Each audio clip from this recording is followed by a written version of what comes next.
welcome back. Today we're going to be going on one of my little sub-projects. This one I have absolutely no name for. So, basically, what is this one about? So, it's largely an alternate history. Things you should note that are general world changes. Number one, people never got to the moon until 2065. And of course, this first thing will start at about 2050. Yes? Also, the moon is larger and gets more asteroids. Now, that's about all that's really changed in that, terms. So, the main invention, at 2050, Japan ended up inventing an implant that would let one see 3 seconds in the future constantly. Now, a lot of you will be going, oh, that's not much, it's only just 3 seconds. What are you going to do with only 3 seconds? Dodge bullets, that's what. And parry bullets, too. Think about it. But here was the issue. It was putting a ton of strain onto anybody who used its mind. And so they, used some technology which we currently are having a very micro-dosed version of. Effectively, they took some cells from a person's brain and then just kind of grew them into larger brains that would be a part of the implant and would essentially cycle through everything and then give information back to the main brain. Yes, but this also makes it incredibly expensive, meaning not every soldier can do this.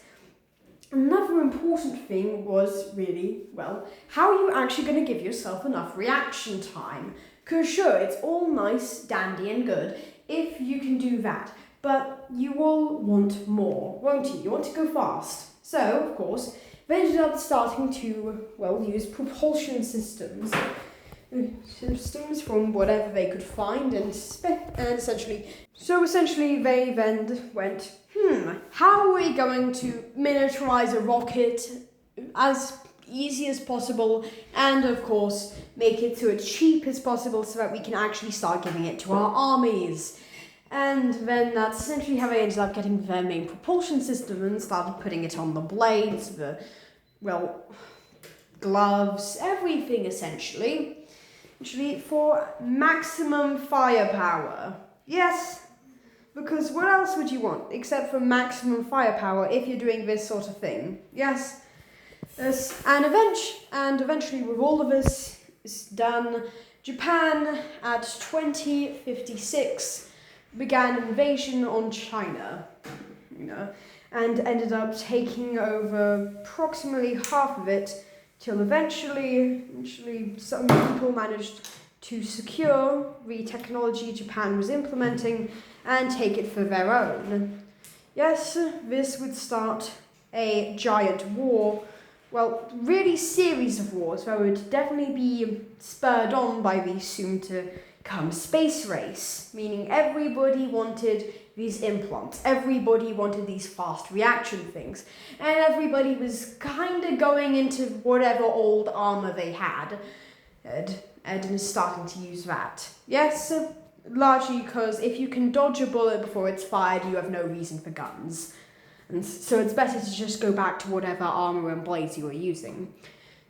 Hence, things such as Europe started to go back to knight's armor, its armor. Japan, of course, went to, samurai armor. Everyone kind of started doing that sort of stuff. And, okay, so a little bit of an issue here, so I'm going to actually have to make this a bit longer. Yep, so other things I'd also like to say. So, effectively, I'm going to be ending up reverting America to essentially just using the cowboy equipment and such. And how do you do that? Well, it's simple. Just add hydraulics into the lassos and make it so you can move them around mid-air so you can have them coil around targets as perfectly as possible. And then all you gotta do is just shoot them then. Yes, as well as bits to their guns, which lets them put in any sort of metal they want and suddenly have bullets. Yes, which essentially looks like a little mouth on the back of a gun. And so I think that would look at least a little cool. A little. Okay, I finally finished. Goodbye.